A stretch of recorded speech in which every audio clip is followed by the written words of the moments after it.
안녕하세요. 한의사 이혜민입니다. 오늘은 첫 번째 라이브 방송을 통해서 여러분들을 이렇게 찾아뵈려고 왔습니다. 제가 준비한 내용들이 있고요. 이 내용들 하면서 중간중간에 채팅 올려주시면 제가 보고 답변 드릴 수 있는 것들 답변 드리고 이렇게 하도록 하겠습니다. 우선 제가 준비한 내용 먼저 시작을 하도록 할게요. 세 가지 질문을 준비를 했는데요. 첫 번째는 당뇨병은 왜 생기나요? 입니다. 우리가 당뇨는 흔히 음식이랑 수면, 그리고 운동 등 생활습관 병이라고 하죠. 근데 그 중에서도 가장 운동과 그리고 음식, 이 두 가지가 중요하다 생각하고 또는 당뇨는 췌장 때문이야 이렇게 생각하시는 분들이 많아서 이런 질문을 준비를 했는데요. 그에 대한 자세한 이야기를 하기 전에 먼저 1형 당뇨와 2형 당뇨 이 두 가지 유형에 대해서 설명을 먼저 드릴게요. 첫 번째, 1형 당뇨인데요.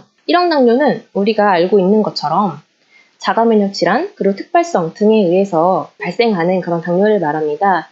1형 당뇨는 자가면역 질환, 그리고 특발성 이 두 가지인데 이 두 가지에 대해 설명드리면 자가면역 질환이라고 하는 거는 췌장을 내 몸이 스스로 공격을 하는 거예요. 자가면역 질환이라고 하면 내가 스스로 나를 공격하는 그런 질환을 말하는데 췌장이 공격을 당해서 췌장이 망가지니 췌장 세포에서 인슐린이 분비가 되지 않아서 당뇨가 발생하는 거죠. 그리고 특발성이라고 하는 거는 원인 불명이에요. 원인을 잘 모르겠다라고 할 때 우리가 특발성이라고 하는데요. 이런 두 가지 이유에 의해서 1형 당뇨가 발병합니다. 결론은 1형 당뇨는 췌장이 망가졌기 때문에 췌장이 파괴되었기 때문에 인슐린 분비가 되지 않고 그래서 당뇨병이 생기는 그런 유형을 말합니다. 1형 당뇨라고 하면 어쩔 수 없이 인슐린 주사를 맞아야겠죠. 인슐린 분비가 되지 않기 때문에. 반면에 2형 당뇨의 경우는 여러 가지 이유에 의해서 발현이 될 수 있는데요. 우리가 당뇨는 아까 서두에 말씀드렸던 것처럼 생활습관 병이라고 하는 것처럼 음식과 운동 그리고 수면 이런 잘못된 생활습관이 당뇨를 발병시킬 수 있는 가장 큰 원인이죠. 음식이랑 운동에 대해서는 잘 아시기 때문에 수면에 대해 설명을 드리면 수면에 대해서 수면이 중요하다는 점을 모르는 분들이 많아요. 근데 수면이 불규칙하거나 새벽 1시에 이후에 잔다거나 아니면 너무 짧게 잔다거나 수면 시간이 부족하거나 아니면 불면이 있어서 중간에 자꾸 깬다거나 등등 이런 수면의 문제들이 있어도 당뇨가 발병을 할 수 있습니다. 그래서 수면 굉장히 중요한 문제 중 하나고요. 그 다음에 두 번째는 유전력과 아니면 가족력 이런 문제인데요. 유전력은 모두들 들어서 아시고 계시죠? 한 부모님이 당뇨면 부모 중 한 부모가 당뇨면 내가 당뇨에 발병될 수 있는 확률이 30%, 두 분 모두 당뇨병이면 내가 당뇨에 발병될 수 있는 확률은 60%. 이렇게 유전력이 있으면 가족 중에 부모 중에 당뇨가 있고 하면 나도 당뇨에 발병될 수 있겠구나 이런 걱정들 많이 하시는데 실제 그렇기도 하고 그렇지 않기도 해요. 왜냐하면 우리가 연구를 봐보면 어떤 부모님이 당뇨가 있었고 그래서 유전력이 있을 수 있는 그런 일란성 쌍둥이가 있었는데 추적 관찰을 해봤을 때 이 일란성 쌍둥이가 실제 다른 환경에서 자랐다고 합니다. 다른 환경에서 자라니 한 명은 당뇨가 발병되고 한 명은 그렇지 않았고 이런 점을 봤을 때 유전력이 있다고 해서 내가 꼭 100% 당뇨병이 생긴다는 그런 뜻은 아니고요. 다만 내가 어떻게 살아가느냐, 어떤 환경 속에 살아가느냐가 더 중요하지 않을까 제 개인적으로 그렇게 생각합니다. 그래서 유전력도 있다. 그리고 가족력이라고 하는 거는 아까 설명했던 생활습관과 매우 밀접한 관련이 있는 거예요. 왜냐하면 가족이라고 하는 거는 동거동락을 하잖아요. 같은 음식을 먹고 비슷한 활동을 하고 그다음에 수면도 비슷한 패턴을 가지고 있고 비슷한 생활 방식을 가지고 살아가기 때문에 가족력이라고 하는 거는 생활습관을 공유함으로써 발생을 하는 것이죠. 그래서 유전력과 가족력이 당뇨 발병에 영향을 미칠 수 있습니다. 세 번째는 스트레스입니다. 스트레스는 연구를 해보니 스트레스를 받으면 아드레날린이랑 그다음 코티졸과 같은 호르몬이 많이 분비가 되어서 결국 이런 호르몬이 분비가 되면 혈당이 상승하거든요. 그래서 혈당이 상승되는 하지만 이런 스트레스가 장기화되고 만성화되면 혈당이 지속적으로 상승하기 때문에 결국 당뇨가 되겠죠. 그래서 스트레스도 당뇨를 발병시킬 수 있는 그런 대표적인 요인이라 생각하시면 되고요. 네 번째는 근력 부족과 내장 지방인데요. 근력이 부족한 경우 당뇨가 발병되기 쉽다 이런 연구들이 발표되고 있죠. 특히 허벅지 근육, 왜냐하면 전체 근육 중에서 가장 큰 근육이 허벅지 근육인데 그 허벅지 근육의 두께나 아니면 양 이런 걸 측정을 해서 당뇨 발병이 되는지를 연구를 해봤더니 근력이 부족한 분들일수록 더 많이 발병되더라. 이런 연구들이 계속돼서 발표되고 있고, 내장지방은 또한 인슐린 저항성을 유발한다고 하죠. 내장지방이 많으면 인슐린 저항성이 높아져서 당뇨 발병이 되기 쉽다. 이런 내용들. 그래서 근력 부족과 내장지방 이 두 가지 모두 당뇨와 밀접한 관련이 있는 요인입니다. 다섯 번째는 간에 관한 이야기인데요. 우리 췌장도 중요하지만 간도 매우 중요하거든요. 왜냐하면 간은 큰 댐이라고 생각하시면 이해하기가 쉽습니다. 큰 댐이 물을 저장하고 있다가 필요할 때 방수해주고 부족하면 방수해주고 남아돌면 저장하듯이 간 또한 혈당을 저장하고 있다가 필요하면 보내주고 남아돌면 가지고 오는 그런 역할을 해주는 게 바로 간입니다. 그런데 이런 간에 지방간이 생긴다거나 간수치가 높다거나 간 기능이 저하됐거나 이런 경우가 생기면, 즉 간 기능이 저하되고 간에 문제가 생기면 혈당을 조절할 수 있는 이런 간에 문제가 생긴 거기 때문에 당연히 당뇨가 발병되겠죠. 간 또한 매우 중요한 문제임을 알고 계셔야 되고요. 마지막으로는 한의학적인 체질과 장부 기능 문제도 매우 중요합니다. 한의학적인 체질이라고 하면 우리가 사상체질이라고 하죠. 그래서 소양인, 소음인, 태양인, 태음인 이런 체질마다 대소장부가 있어요. 큰 장부, 작은 장부, 튼튼한 장부, 좀 부족한 장부 이런 장부들이 있는데, 이런 장부 기능의 문제, 개인적인 그런 체질의 문제에 따라서도 당뇨가 발병되는 그런 유형이 좀 다르다고 보거든요. 이형 당뇨는 기억하셔야 되는 게 운동과 음식도 중요하지만 이런 많은 요인들도 모두 당뇨를 발병시킬 수 있는 그런 요인이 될 수 있다는 점 알고 계셔야 합니다. 정리를 좀 해보면 1형 당뇨는 인슐린이 부족한 거예요. 췌장이 파괴가 돼서 인슐린이 나오지 않기 때문에 결국 자가로 인슐린 주사를 맞아야 하는 그런 췌장의 문제, 인슐린 문제 이렇게 생각하시면 되고, 2형 당뇨는 췌장은 괜찮아요. 췌장은 괜찮고 근데 췌장에서 분비되는 인슐린도 괜찮아요. 하지만 인슐린이 내 몸에서 제대로 쓰이지 못하는 이런 저항성의 문제라 생각하시면 됩니다. 2형 당뇨다라고 하면 1형 당뇨도 마찬가지긴 한데 음식과 운동 관리도 중요하지만 아까 얘기했던 수많은 요인들, 근력, 그다음에 간, 지방간, 간 수치 또는 수면, 스트레스 이런 등등의 체질적인 문제까지 고려해서 관리하시고 또 예방하시려면 이런 요인들을 챙기셔야 한다는 점을 꼭 말씀드리고 싶습니다. 두 번째, 체형에 따른 당뇨 분류를 설명할 텐데요. 지희님, 한방에서는 당뇨를 어떻게 치료하나요? 라는 질문을 하셨습니다. 한방에서는 사실 두 가지죠. 크게 여러 가지 한의원마다 특징이 있을 수도 있지만 저는 그래요. 크게 두 가지인데 하나는 한약이고 하나는 침입니다. 너무 당연한 대답이긴 한데요. 한약을 가지고 그 체질에 맞는 그 분들의 장부 기능에 맞는 그분에게 꼭 필요한 한약재를 가지고 한약을 만들어서 한약으로서 장부 기능을 치료하고 체질을 개선하는 그런 치료를 하고요. 침은 약간 보조적인 개념이라 생각하시면 됩니다. 그래서 당뇨 자체가 만성적인 문제고 내과적인 질환이기 때문에 침으로만 치료를 하기에는 굉장히 많은 시간과 노력이 필요한데요. 그렇기 때문에 한약이 꼭 필요합니다. 그래서 한약이 주된 치료고 침 치료는 보조적인 그런 치료다. 한약과 침으로 치료한다. 이렇게 생각하시면 되겠습니다. 그러면 체형에 따른 당뇨 분류에 대해서 설명을 할게요.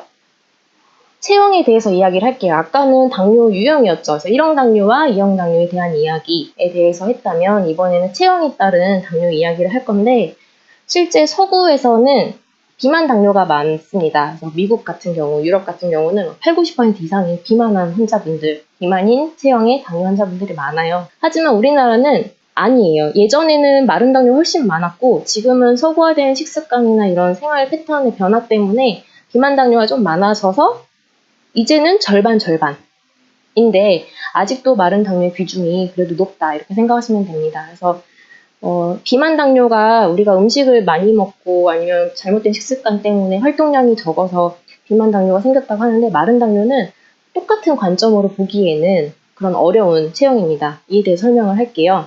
그래서 비만 당뇨는 아까 말씀드렸던 것처럼 체중을 줄이거나 그래서 음식 조절을 하거나 운동량을 늘려서 체중을 줄이면 비만 당뇨 치료에 도움이 되는 그런 유형입니다. 그래서 실제 이런 분들에게는 티칭을 할 때 음식 관리나 운동에 대한 이야기도 같이 합니다. 하지만 중요한 거는 비만 당뇨 환자분들이 체중을 다 빼서 정상 체중을 만들었어요. 그렇다고 해서 당뇨를 100% 완치할 수 있느냐?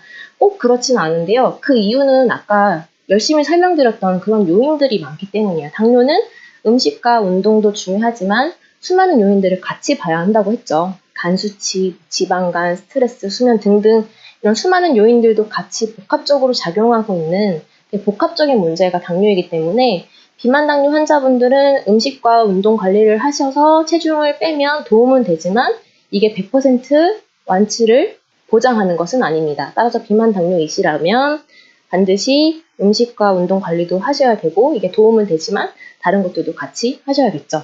중요한 거는 마른 당뇨 있으신 분들인데요. 마른 당뇨 있으신 분들은 굉장히 꼼꼼한 분들이 많아요. 제가 치료를 해보면 마른 당뇨 환자분들은 일단 오실 때 파일을 가지고 오시거나 본인의 지금까지 먹었던 약들 2000년대부터 지금까지 먹었던 약들 어떤 진료를 받았는지 그런 것들을 세세하게 워드로 정리해서 눈으로 보기 편하게 정리해 오시는 분들도 있고 아니면 혈당을 매일매일 재서 최근에 어떤 분은 2년치 자료를 가지고 오신 분들도 있으셨고 이렇게 마른 당뇨 있으신 분들은 마른 체형의 당뇨인 분들은 굉장히 꼼꼼하신 분들이 많은 것 같아요. 꼼꼼하고 치밀하고. 그래서 이런 분들은 특히 먹는 거나 운동은 정말 철저하게 관리하시는 분들이 많아요. 그래서 음식을 내가 먹어야 될 거 안 먹어야 될 거 철저히 나누고 운동도 내가 해야 될 운동을 매일매일 지키려고 노력하시고 그럼에도 불구하고 마른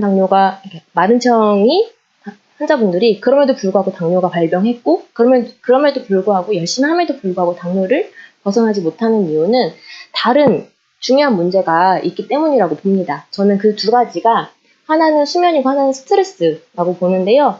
마른 당뇨 있으신 분들은 굉장히 꼼꼼하고 치밀하고 그러기 때문에 스트레스가 굉장히 많은 편이시고 또 이러한 문제 때문에 불면을 호소하시는 그런 분들도 굉장히 많습니다. 그러니까 마른 당뇨 있으신 분들은 운동과 음식 관리는 웬만큼 다 잘 하고 계시거든요. 이런 분들은 수면 관리와 스트레스 관리를 잘 하실 것을 적극적으로 권해드립니다.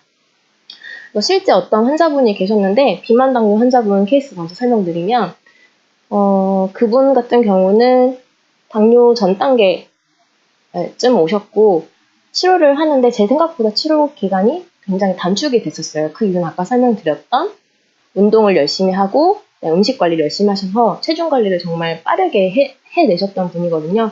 거기에다가 한약으로 치료를 했었기 때문에 정말 치료가 빨랐던. 그래서 비만 당뇨 있으신 분들은 음식 관리랑 운동을 하셔서 체중을 좀 감량을 하시면 그만큼 치료가 좀 빠르고 효과가 좋다 이렇게 생각하시면 되고 마른 당뇨의 케이스를 설명드리면 어떤 분이 지금도 치료받고 계시는 분인데 원래 하루에 3공기 드시잖아요. 근데 하루에 1공기만 드신다고 하고 운동을 하루에 4시간 하시는 분이 계세요. 근데 그분이 혈당 조절이 잘 안 돼서 오셨습니다. 이렇게 마른 당뇨 있으신 분들은 정말 철저하게 자기 관리를 잘 하십니다. 하지만 음식을 줄이고 하루에 1공기 얼마나 살아가기가 좀 퍽퍽하죠. 하루에 1공기 드시고 운동을 4시간이나 하시는데도 혈당이 잘 조절되지 않아서 결국 한의원 문을 두드리셨는데 결론은 마른 당뇨는 운동과 음식도 중요하지만 그 외에 다른 문제가 있을 수 있다.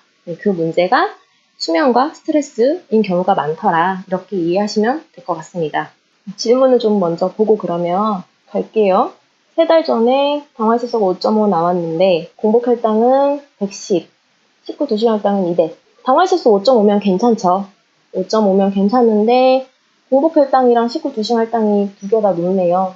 그래서 공복 혈당은 3달 전 데이터고 집에서 잰 공복 혈당이랑 식후 2시간 혈당은 지금 현재 데이터잖아요. 그래서 공복 혈당은 3개월 평균이기 때문에 3개월 전에 잰 당화혈소는 그 3개월 전으로부터 3개월 전의 수치를 의미하는 거잖아요. 그래서 지금으로부터 6개월 전부터 3개월 전까지의 나의 평균 혈당의 수치가 나타난 게 5.5라는 거고 지금 나의 혈당 수치는 공복혈당 110 그리고 식후혈당 200 이렇게 보는 게 맞겠죠. 그래서 당화혈소는 아마 지금 재면 좀 높게 나오실 것 같네요. 그래서 김선동님 같은 경우는 당화혈소 검사를 한번 해보시는 게 좋겠고 아까 말씀드렸던 수면이나 스트레스 관리, 간 문제, 이런 등등의 요인들을 함께 관찰하고 치료를 하시는 게 좋겠습니다. 둘 다 높네요. 공복혈당이랑 식후혈당. 다음 내용으로 같이 넘어가도록 할게요. 당뇨인들을 위한 티칭인데요. 결국 이 티칭은 3가지입니다. 그래서 생활 습관을 어떻게 잘 관리하면 좋은지에 대한 내용들이고요. 당뇨 환자분들이 잘못된 생활 습관을 교정을 한다는 전제하에 음식과 운동, 그리고 수면에 대한 이야기를 하도록 할게요. 첫 번째는 한식입니다. 한식이 전 세계에서 가장 좋은 음식이라서 한식을 드셔라 라고 얘기하는 건 아니고요. 한식이 가장 보편적인 식사이기 때문에 지속 가능해요. 지속 가능한 식단이기 때문에 내가 집에서든 외출을 해서든 드실 수 있는, 쉽게 접할 수 있는 그런 식단이기 때문에 한식을 권해드립니다. 환자분들 중에 이런 분들이 있죠. 저탄고지를 한다거나 간헐적 단식을 한다거나 말리지 않습니다. 그분에게 맞는 식단이라고 하면 말리지 않는데, 제가 봤을 때 가장 중요한 포인트는 내가 이 식단을 평생 유지할 수 있느냐 없느냐, 그게 우리가 생각해야 되는 포인트라고 생각을 해요. 그래서 어떤 분이 오셨냐면 환자분 중에 당활세소가 12%대가 나왔대요. 그래서 내가 당뇨 진단을 받고 너무 이제 충격을 받았으니 탄수화물을 끊어야겠다. 탄수화물을 먹지 않아서 열심히 4개월 동안 따른돌 안 드셨다고 합니다. 그랬더니 4개월 뒤에 당활세소를 재니까 5%대가 나온 거예요. 그럼 뭐죠? 우리가 완치를 했다고 해야 되나요? 근데 이분이 한의원에 오셨어요. 왜 그럴까요? 당뇨를 5%대면 거의 완치인데 한의원에 왜 오셨을까요? 이분이 말씀하시는 게 쌀한톨 안 먹고 살려고 하니 이걸 지속을 못 하겠다는 거죠. 평생 이렇게 살 수가 없고 음식 관리가 너무 힘들고, 그래서 다시 탄수화물을 먹고 싶고 탄수화물 안 먹으니 이런저런 문제가 생겨서 결국 오셨습니다. 그래서 한식이라고 하는 게, 한식이 물론 좋은 것도 있지만 한식이 우리가 가장 유지하기가 쉽고 지속 가능한 식단이기 때문에 추천드리는 거고요. 물론 내가 저탄고지나 간헐적 단식 혹은 뭐 그 외에 다이어트 요법들이 나에게 맞다고 하면, 이걸 지속 가능하다고 하면 그렇게 하시면 됩니다. 그래서 첫 번째 음식에 관한 가장 중요한 포인트는 내가 이걸 지속 가능할 수 있느냐, 평생 할 수 있느냐, 이게 포인트라 생각하시면 돼요. 예를 들면 다이어트 할 때도 우리가 다이어트가 실패하고 요요가 오는 가장 대표적인 이유가 지속할 수가 없기 때문인 거거든요. 내가 음식량을 너무 줄이고 운동량을 너무 늘려서 이걸 지속하기 힘드니 다이어트가 실패를 하고 요요가 오는 것처럼 당뇨도 마찬가지로 음식의 가장 중요한 포인트는 내가 이걸 지속할 수 있느냐, 이게 가장 중요한 포인트라 생각하시면 되겠습니다. 두 번째는 운동인데, 물론 운동은 여러 논문을 통해서 유산소와 근력을 같이 병행하면 좋다라는 그런 연구들이 계속 밝혀지고 있죠. 유산소 운동을 같이 병행하시면 좋죠. 그래서 유산소 운동을 열심히 하시면 심폐 기능이 강화되기 때문에 물론 좋은데요. 현대인들일수록 운동에 투자할 수 있는 시간이 많지 않은 경우가 있어요. 그래서 나는 너무 시간이 없다라고 하면 근력 운동만 하셔도 됩니다. 그래서 근력 운동이라도 제대로 할 것을 권해드리고, 근력 운동 하실 거면 전체 근육 중에 가장 큰 근육이 허벅지이기 때문에 효율적으로 내가 모든 근육을 다 키울 수 없으니 허벅지 근육이라도 제대로 운동하셔서 허벅지 근력 운동을 통해서 당뇨에 도움될 수 있는 그런 생활 습관을 권해드리고요. 마지막 수면인데, 수면은 여러 영상을 통해서 설명드렸었죠. 우리가 잠에 대한 거는 늦게 자거나 아니면 불규칙하게 자거나 아니면 5시간 이하로 잤을 때 당뇨 발병이 높아진다, 이런 연구들을 설명드렸었는데, 이걸 역으로 우리가 생각을 해보면 일찍 자고, 즉 일찍이라고 하는 거는 10시, 11시부터 멜라토닌이라는 호르몬이 수면을 도와주는 그 호르몬이 11시부터 나오기 때문에 10시나 11시 전에 취침을 하고, 그리고 7시간 이상 자야 당뇨 발병 위험이 가장 낮았고 규칙적으로 자야 되기 때문에 결론은 11시 전에 자고 7시간 이상 취침하는 그런 수면 습관을 가질 것을 권해드립니다. 이렇게 음식, 운동, 수면, 일상생활을 살 수 있는 가장 기본적인 내용이죠. 이 내용들을 잘 지켜주시면 되겠습니다. 채팅 한번 보고 올게요. 김선덕님이 마저 질문을 올려주셨는데, 병원에 가서 물어보니 당뇨 증세가 있었을 거라 합니다. 마른 당뇨인은 식사를 어떻게 해야 하나요? 적게 먹으면 살이 빠지고 많이 먹으면 혈당이 많이 올라갑니다. 마른 당뇨 있으신가 봐요. 아까 설명드렸던 것처럼 당연히 탄수화물을 적게 먹으면 혈당이 당장은 낮아져요. 근데 문제는 이걸 지속할 수가 없다는 점이고요. 그래서 선생님 같은 경우는 지금 당장 탄수화물을 줄이는 것보다는 아까 마른 당뇨 있으신 분들은 수면이나 스트레스 관리도 같이 하라고 말씀드렸잖아요. 그래서 마른 당뇨 있으신 분들은 음식이나 운동을 이미 잘 하고 계시는 경우가 많고, 그리고 몸이 말랐기 때문에 더 이상 체중을 빼기가 굉장히 어려워요. 체중을 무리하게 빼면 오히려 다른 문제들이 나타납니다. 그래서 뇌는 포도당을 위주로 사용하고 눈도 마찬가지이기 때문에 포도당이 지금 당장 적게 들어오면 머리 두뇌 회전도 잘 안 되고 눈도 침침해지고 멍해지고 이런 여러 가지 증상들, 더 나아가 건강까지도 안 좋아질 수 있기 때문에 음식량을 지금 당장 줄이면, 포도당을 지금 당장 섭취를 줄이면 혈당이 떨어지는 건 너무너무 당연한 이치인데, 단기간 위해서 그렇게 하시는 것보다는 장기적으로, 그래서 탄수화물이나 음식 섭취나 운동은 내가 할 수 있는 만큼, 지속할 수 있는 만큼을 딱 정하셔서 유지하시면서 그 외에 일찍 자고, 그러니까 11시 전에 자고 7시간 이상 자는 거, 그리고 스트레스를 줄이기 위해 노력하는 거, 그리고 간 기능 회복을 위해서 술을 안 드신다거나 아니면 지방간을 없앤다거나 이런 등등의 것들을 좀 같이 보셨으면 좋겠어요. 마른 당뇨 있으신 분은 가장 중요한 거, 아까 말씀드렸던 것처럼 수면과 스트레스 관리, 이렇게 2가지 하시면 될 것 같습니다. 아자아자 정복하자님이 담낭 제거와 콜레스테롤 수치 높아도 혈당 수치 올라갈 수 있나요? 그렇게 보기는 어렵죠. 콜레스테롤 수치가 높다고 하는 거는, 근데 콜레스테롤 수치라고 하는 게 우리가 총 콜레스테롤 안에는 3가지가 있다고 하죠. LDL 콜레스테롤, HDL 콜레스테롤, 그 다음에 중성지방. 중성지방이 높으신 분들은 혈당 수치가 올라갈 수 있겠죠. 중성지방이 높다고 하는 거는 그만큼 지방이 간에 끼어 있어서 지방간이 있는 거고, 지방간이 있으신 분들은 아까 설명했던 것처럼 간 기능이 그만큼 저하되고 문제가 되기 때문에 간이 혈당을 조절하기가 어려워져서 당뇨가 발병할 수 있겠죠.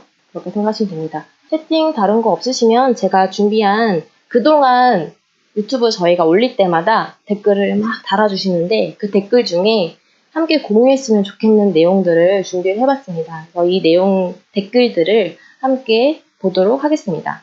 실제 질문해 주셨던 내용인데요. 거품료에 대한 질문이에요. 조근영님과 비너님. 이분들의 핵심은 거품료가 계속 나와요. 거품이 계속 나오는데 병원에서 검사하면 신장 기능도 정상, 간 기능도 정상, 그 다음에 단백뇨는 없고, 단백뇨가 없는데 거품료가 계속 나오니 어떤 문제인가요? 어떻게 하면 좋을까요? 이렇게 얘기를 하셨는데요. 실제 이런저런 검사를 다 해봤는데도 거품이 계속 나온다, 이상은 없는데 거품이 계속 나온다라고 하시면, 일단 한약적으로는 아랫배가 찬 분들이 그런 경우가 있어요. 그래서 내가 몸이 좀 차질 않나, 특히 아랫배가 차지 않나 한번 체크해 보시고, 핫팩이나 돌뜸 같은 걸 통해서 배를 항상 늘 따뜻하게 해드릴 것을 권해드립니다. 그래서 거품이 있으신 분들 한번 참고해 보시면 좋겠고요. 그 다음에 이분 같은 경우는 실제 단백뇨가 있어서 거품료가 나오는 경우죠. 한 달 전에 당화指수가 14%, 많이 높게 나오셨네요. 근데 한 달 동안 식이요법과 약복용을 하고 있는데 소변에서 아직 거품이 나오고 있습니다. 언제 없어지나요? 단백뇨는 이렇게 쉽게 없어지지 않습니다. 거품은 이렇게 쉽게 없어지지 않습니다. 당화질소가 14%라고 하면 정말 오랫동안 만들어진, 최소 한 2년, 3년 동안 당뇨가 준비돼서 발병이 되고 지금 14%면 엄청 많이 높은 상황인데, 한 달 동안 노력했다고 해서 거품료가 없어지긴 너무 이르고요. 6개월 이상, 1년 이상 보셔야겠습니다. 꾸준히 치료하셔야 된다, 이런 말씀 드리고요. 그 다음에 이구구님이 질문하셨는데 굉장히 중요한 문제예요. 제가 스테로이드에 관한 그런 영상도 올렸었는데, 스테로이드 주사를 맞으면 우리 4주, 5주 정도 혈당이 올라간다고 제가 영상에서 설명드렸죠. 이분도 마찬가지로 무릎에 주사를 맞은 뒤로 혈당이 계속 높은 겁니다. 380, 400 정도 뜨는데 어떻게 해야 되나요? 우선 기다려야 하나요? 병원에서는 아마 인슐린을 맞으라고 할 거고, 한 달에서 한 5주 정도는 혈당이 계속 높게 나올 거기 때문에 너무 고혈당 위험한 상황이 아니라고 하면 기다리셔도 되고, 아니면 급하거나 아니면 의사 선생님과의 상의에 따라서 인슐린을 잠깐 맞으시는 것도 방법이 될 수 있겠죠. 근데 중요한 거는 이렇게 스테로이드 주사를 맞으면 꽤 오랫동안 4주, 5주 동안 혈당이 올라갈 수 있기 때문에 항상 알고 계셔야 돼요. 그래서 너무 급하면 당뇨 주治선생님과도 상의하셔서 주사를 맞으시든 아니면 물리치료만 하시든 이렇게 좀 하셔야 됩니다. 스테로이드는 항상 당뇨 환자분들 알고 계시고 조심하셔야 되는 부분이라고 말씀드립니다. 그 다음에 이 질문은 그레이스 알리 님이신데 마른 당뇨, 비만 당뇨에 대한 이야기예요. 몸이 마르기 시작했고 마른 당뇨인데 1형인가요? 2형인가요?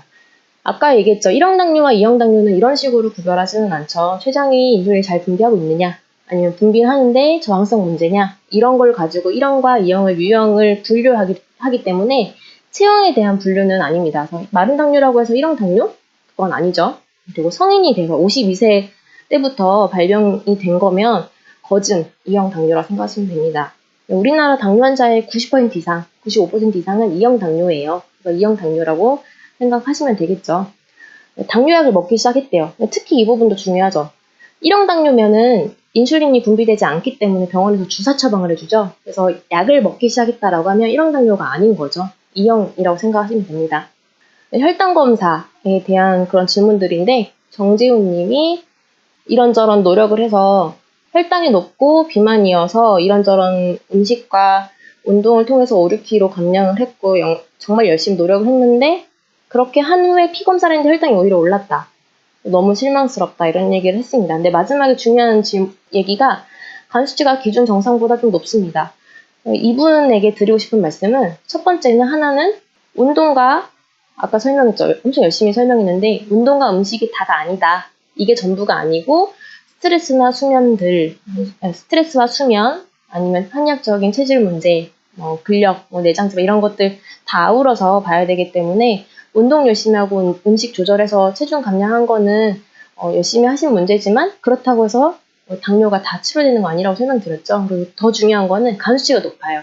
간 수치가 높으면 당연히 혈당 조절에 어려움이 생기기 때문에 당뇨 치료가 그만큼 더 더디고 오래 걸립니다. 그래서 간 수치가 높으신 분들, 지방간 있으신 분들은 참고하셔야겠고요. 그 다음에 행동님이 질문하신 거는 공복혈당이 110, 당화식소 5.1 나왔는데 전 단계로 봐야 하는지 아니면 당도 검사 등 또 추가적으로 검사를 해야 되는지 물어보셨습니다. 이분 같은 경우는 일단 공복혈당이 110이면은 공복혈당은 전 단계, 공복혈당 장애, 당화식소 5.1이면 정상. 둘 중 하나만 공복혈당 장애로 나왔기 때문에 문제가 된다고 나왔기 때문에 애매한 경우 어떻게 해야 되나요? 라는 질문인데요. 이미 이렇게 질문 올리신 걸 보면 병원에서 당부화 검사 해보자 이렇게 설명하진 않은 것 같아요.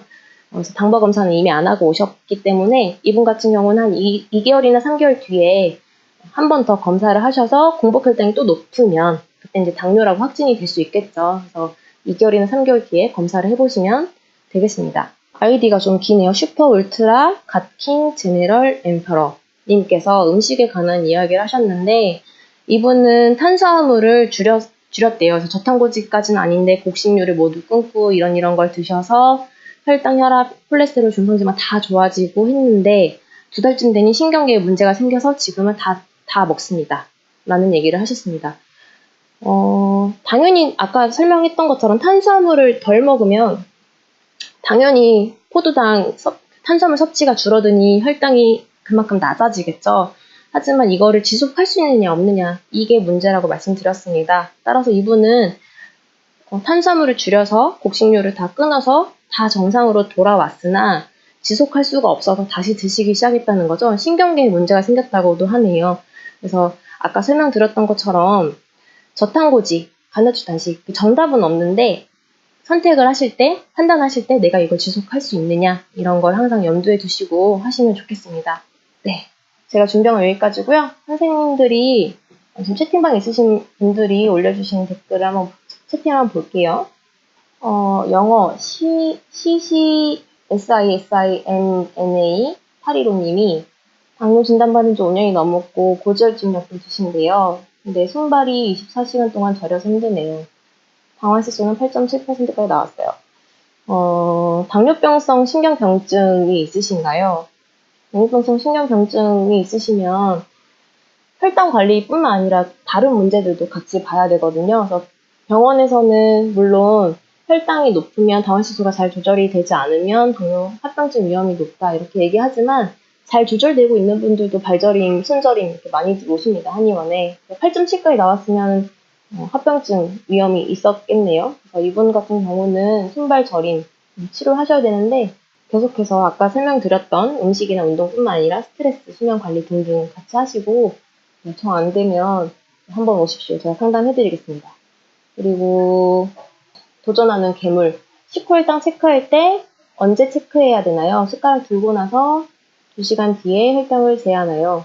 식후혈당은 원칙적으로는 숟가락 들고 나서 체크하는 게 원칙이죠. 숟가락 들고 나서 2시간 후에, 음식이 언제 다 섭취가 끝나냐 이게 중요한 게 아니라 식사를 시작하고 나서 2시간 후에 재시는 게 원칙이고, 하루에 몇 번 체크하는 거는 뭐 정해진 건 없겠죠. 병원에서는 2-3번 열심히 재라고 하는데 사실 이게 힘든 분들이 있거든요. 혈당 재는 것 자체가 스트레스가 되면 아까 설명했던 것처럼 스트레스를 받으면 아드레날린이나 코티졸 호르몬 분비 때문에 혈당이 오히려 더 올라가 버릴 수가 있으니 식후혈당을 체크하는 횟수는 여러분들이 알아서 하시면 될 것 같습니다. 그래서 저 같은 경우는 2주에 한 번씩 한의원에 환자분들이 내원을 하시는데 2주 동안 한 2-3번 정도만 체크하라고 합니다. 왜냐면 혈당을 많이 체크하는 게 스트레스로 다가오시더라고요. 그래서 최대한 좀 적게 체크하라고 하는데 이거는 성향에 따라 다른 것 같아요. 매일매일 체크하는 게 오히려 더 편하신 분들이 있고 그렇지 않은 분들이 있고, 그래서 꼭 인슐린을 맞아서 계속 체크해야 되는 분들이 아니라고 하면 그냥 본인에 맞게 편한 대로 하시면 될 것 같습니다. 노기원 님이 혈당치가 정상이 되니 살이 찌네요 라고 하시네요. 실제 당뇨약 중에 살찌는 그런 약들도 있어요. 당뇨약이 여러 기전이 있는데 그 중에 살찌게 하는 것도 있고, 특히 인슐린 같은 경우는 체중이 증가하죠. 이분 같은 경우는 혈당치는 정상이 됐지만 살이 쪘기 때문에 살찐 게 정상 체중 범위를 넘어서서 내가 불편하다고 하면 체중 감량, 운동, 음식 관리를 같이 하시면 되겠습니다. 중성지방 수치 44면은 정상이죠? 너무 낮은 것 같은데요? 네, 정상입니다. 더 이상 다른 채팅 혹은 질문 없으시면 이걸로 라이브 방송을 마치도록 하겠습니다. 라이브 방송 처음 진행했는데요. 지금 23명 시청해주셨고 최고 많았을 때는 한 26명? 30명 되셨을 것 같은데 이렇게 시청해주셔서 너무 감사드리고 앞으로 더욱더 유익하고 좋은 그런 채널로 영상으로 보답하도록 하겠습니다. 감사합니다.